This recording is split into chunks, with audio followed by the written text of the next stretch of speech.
Conamara Láir, ceann de cheolta cultúra na hÉireann. Ceantar, scairdiúil, meáilteach agus fáilteach imeall an Atlanta.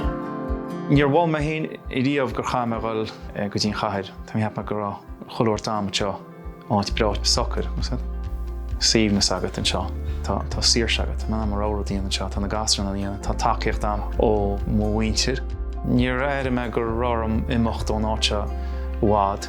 Faoi láthair, tá sé brás ásta.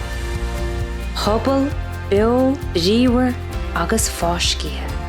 Pobal a deling, a laidú déanra agus imirce, a slucht scapaithe fud na hÉireann agus an domhan mhór.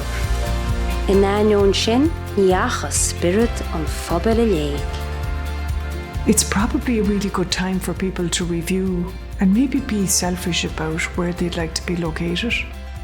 So there's probably never been a better time to consider working where you'd love, with the backdrop of stress-free, but the capability of supplying a world-class product from where you love.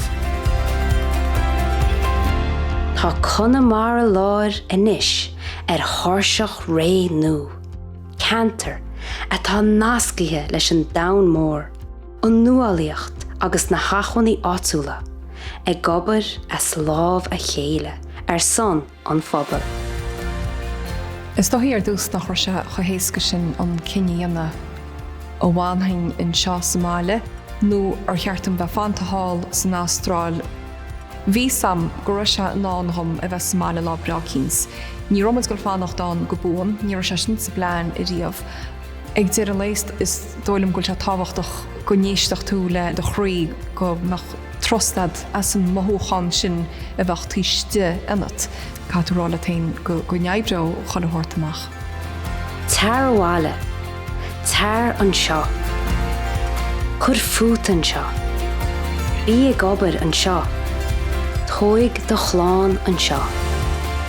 Tá muid ag fanacht leat.